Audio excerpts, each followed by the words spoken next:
By the time you reached the cabin, you were carrying far more than your backpack. The rain had followed you for hours, steady, patient, unhurried. It tapped against the hood of your jacket, against the leaves above, against thoughts you've been trying not to hear. The forest road had seemed endless, a narrow ribbon of mud and stone winding between dark pines. You'd almost turned back twice, not because of the weather, but because part of you wasn't sure why you'd come. You told yourself you needed a break, a few quiet days, a chance to unplug, to breathe, to rest. That was the story you gave everyone else, and perhaps the story you gave yourself. A low roll of thunder echoed somewhere beyond the hills, not close enough to threaten, just close enough to remind you the storm was still there, waiting. The cabin appeared through the trees almost suddenly, a single warm light glowing behind rain-covered windows. Small, simple, unremarkable, and yet something about it felt familiar, as though you'd seen it before, not in memory, but in longing. You climbed the wooden steps, each board cracking softly beneath your boots. The porch smelled of wet cedar and old seasons. You stood there for a moment, listening. Rain off the roof, wind in the branches, your own breathing, nothing else. No notifications, no conversations, no expectations. Just the sound of the world continuing without asking anything from you. For the first time that day, your shoulders relaxed, only slightly, but enough to notice. You opened the door. Warm air greeted you immediately. Inside, a fire crackled quietly in a stone hearth. A kettle rested nearby. The room wasn't large, just a chair, a table, a bookshelf, a lantern hanging from an old wooden beam. The kind of place that seemed uninterested in impressing anyone. And somehow, that made it perfect. You set your backpack down near the door. The weight left your shoulders. Yet something remained. Something heavier. Something you couldn't quite place. Outside, the rain continued. Steady. Patient. Unhurried. Exactly as it'd been all day. And for the first time, you wondered if the storm had been trying to tell you something. You stood quietly by the fire, watching the flames rise and settle, as though they were breathing. The kettle began to hum softly, a low, comforting sound. You filled a cup with hot tea and sat beside the window. Outside, the forest had disappeared, not completely, only enough. The rain and mist had woven themselves between the trees until the world beyond the glass became uncertain. Shapes, shadows, suggestions, nothing more. You wrapped both hands around the warm cup, feeling the heat slowly return to your fingers. The silence felt different here, not empty, not lonely, alive, as though the cabin itself had been listening long before you arrived. A strange thought. You smiled to yourself. Perhaps you were simply tired. Travel always did this. Made ordinary things feel meaningful. Made shadows seem deeper. Made memories easier to find. For a while, you sat without moving, watching rain slide down the glass, one drop joining another, then another, until it became impossible to tell where one ended and the next began. And somehow, that reminded you of thoughts, how one worry becomes two, two becomes 10, and before long, you can no longer remember where any of them started. The fire cracked sharply, pulling you back into the room. You look around more carefully now. The bookshelf caught your attention. A handful of old volumes rested there, weathered, unlabeled, their covers faded by years of use. Beside them sat a small wooden carving, no larger than your hand. A lantern, simple, handmade, worn smooth with age. You picked it up, turning it gently in your fingers. There was something carved into the base, just a few words, almost hidden. You leaned closer and read them quietly. The forest does not hurry. That was all. No signature, no explanation, no lesson. Just those words. The forest does not hurry. Outside, the rain continued its patient conversation with the earth. You placed the carving back on the shelf. Yet, something about the sentence remained. Not because it sounded wise, because it felt true. The forest did not hurry. The rain did not hurry. The fire did not hurry. Only you did. Only you had arrived carrying urgency. Deadlines, expectations, invisible clocks, and suddenly you became aware of how tired you really were. Not physically, something deeper than that. A weariness that sleep alone couldn't solve. The cabin grew quieter, the fire softer, the rain steadier. And somewhere beyond the window, deep among the dark pines, you thought you saw light. Only for a moment, a warm golden glow between the trees. Then it vanished. You blinked, and there was nothing there.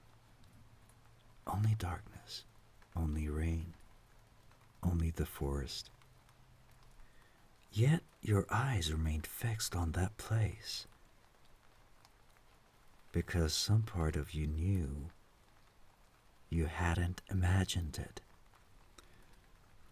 The light was gone, yet the feeling remained. You stayed by the window for a while longer, watching the place between the trees, waiting, half expecting the glow to return. It didn't. Eventually, you stepped away from the window. The fire still burned quietly in the hearth. The kettle still hummed. The cabin looked exactly as it had a few moments before. And yet, something felt different. Not outside, inside. You sat down again and let your eyes wander. The bookshelf, The wooden lantern, the cup of tea, the door. Everything ordinary, everything unchanged. Your gaze settled once more on the small wooden lantern resting on the shelf. The forest does not hurry. You read the words again, more slowly this time. The forest does not hurry. For some reason, the sentence no longer felt like a statement. It felt like an invitation. You picked up the carving once more, turning it carefully in your hands. And that was when you noticed it. A folded piece of paper tucked beneath the base, small enough to miss, old enough to belong. For a moment, you simply stared at it. Then you unfolded it. Inside, written in dark ink, were 7 words. What are you still carrying tonight? You read them once. Then again, what are you still carrying tonight? The question felt strangely personal, as though it had been waiting for you. Not for someone, for you. You set the note beside your cup, looked towards the fire, then towards the window.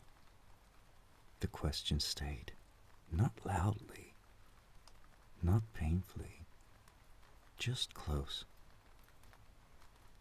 Most questions ask for answers. This one asked for attention. Outside, deep among the pines, the faint glow appeared once more. The same warm light, the same place among the trees.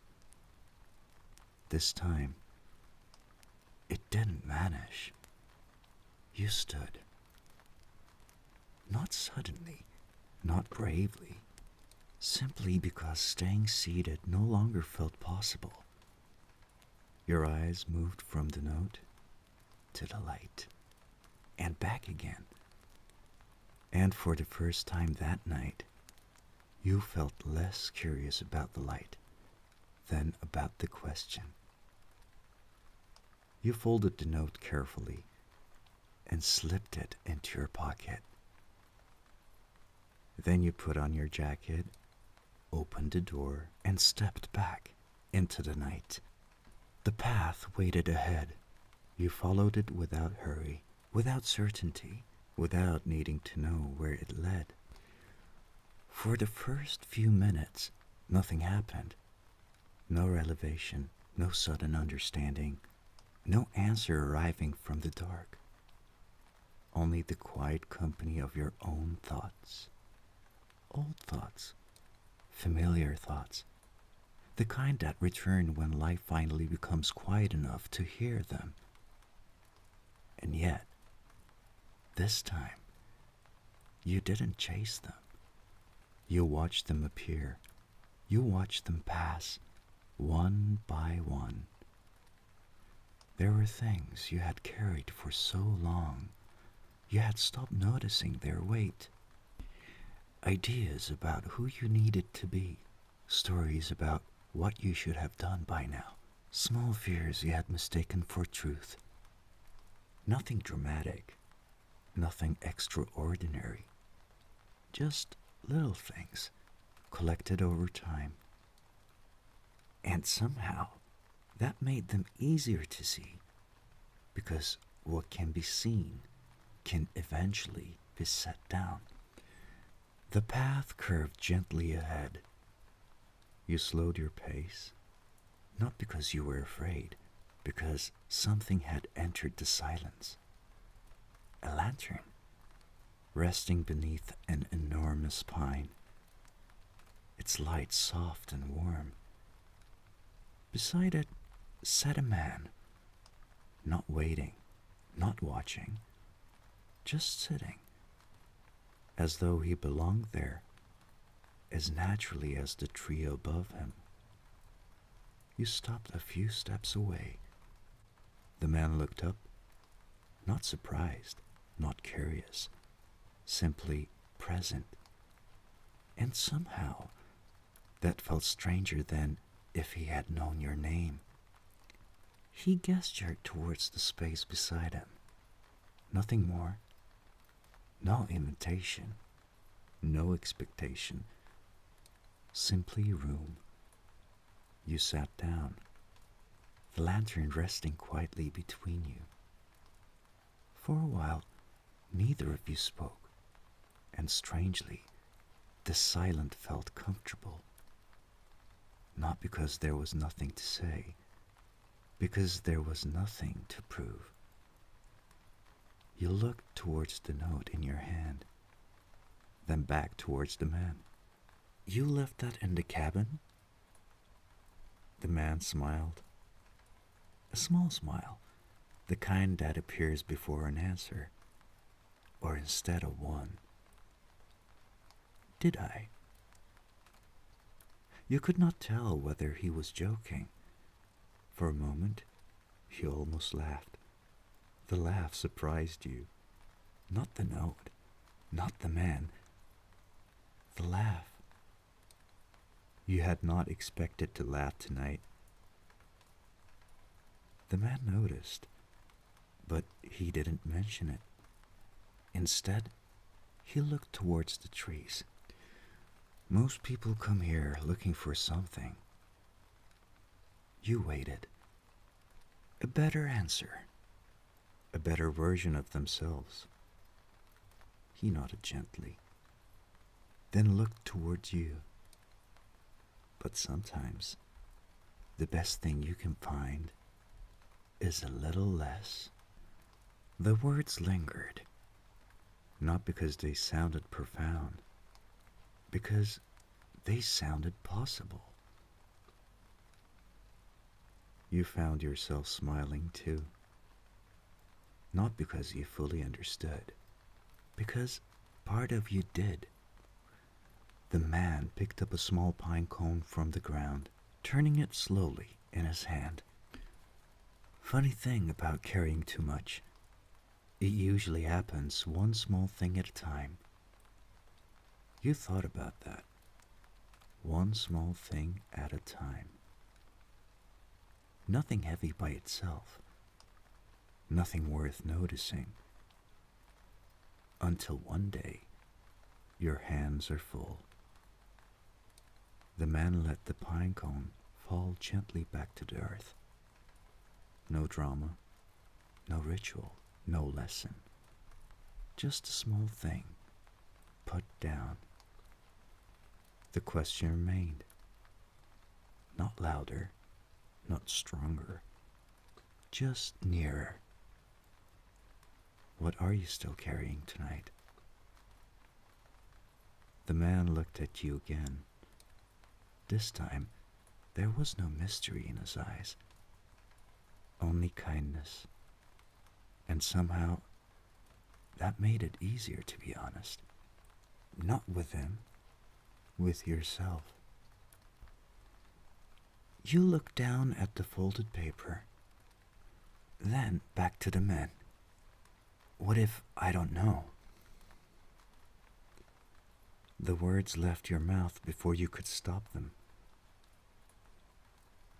The man nodded, as though that were the most reasonable answer in the world. For a moment, neither of you spoke. Then he pointed gently towards your jacket, towards the pocket where the note had rested. When did you start carrying that? You frowned slightly. The note? He smiled. No. The answer settled between you, slowly, quietly. You looked away. Not because you were uncomfortable, because you understood.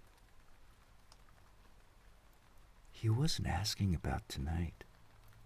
He wasn't asking about the paper. He was asking about everything you had mistaken for yourself. The need to keep moving, the habit of proving, the feeling that rest had to be earned. You let out a small breath, not because you had found an answer, because you had finally found the question. The man picked up a small stone from the ground, holding it in the palm of his hand.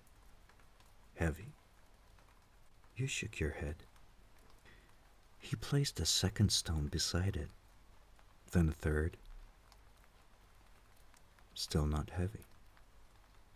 Then he closed his hand around all of them. Most burdens arrive this way, quietly, one at a time. He opened his hand again.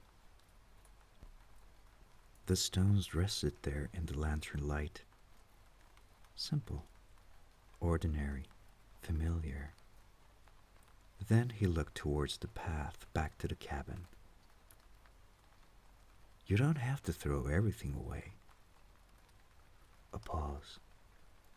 You only have to stop calling all of it yours. The words stayed with you, not as instruction, as possibility.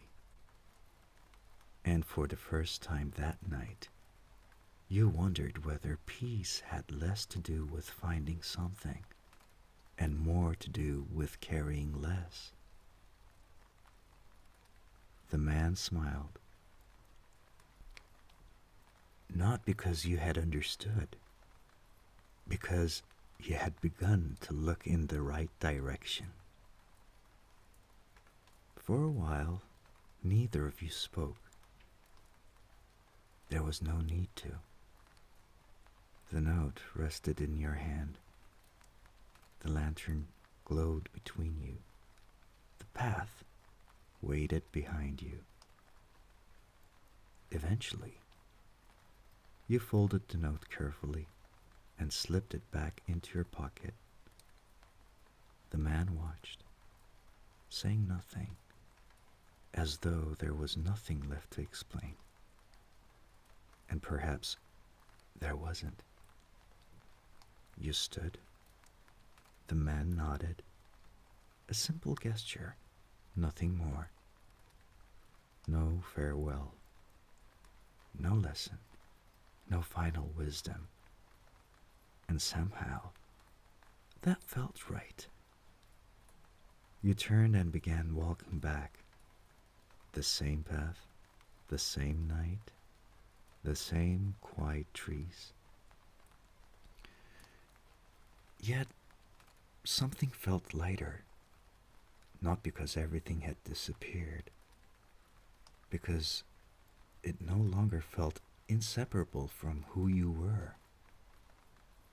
Some things belonged to the past, some belonged to other people, some belonged to fears that had never come true, and some were never yours to begin with. By the time the cabin came back into view, you found yourself smiling. Not because you had sold your life, because you no longer felt responsible for carrying all of it at once. The warm light welcomed you back. You stepped inside, closed the door, and sat once more beside the fire. The room looked exactly the same. The chair, the kettle, the wooden lantern, the bookshelf. Nothing had changed, except the way you were seeing it. You reached for the small wooden lantern, turning it gently in your hands. The forest does not hurry. The faint smile crossed your face. For the first time, you understood. The words had never been only about the forest. they had been about you. The fire burned quietly. The cabin settled around you. And somewhere between wakefulness and sleep, one final thought appeared. Peace is not something you find. It is something that becomes visible when you are no longer carrying what hides it. You listened for a moment to the stillness, to your breath, to the gentle quiet of the cabin. Then you let your eyes close. The forest had never asked you to carry all that. And somehow, that made it easier to set a little of it down. Not everything. Not tonight. Just enough. A little less. And for now, that was enough.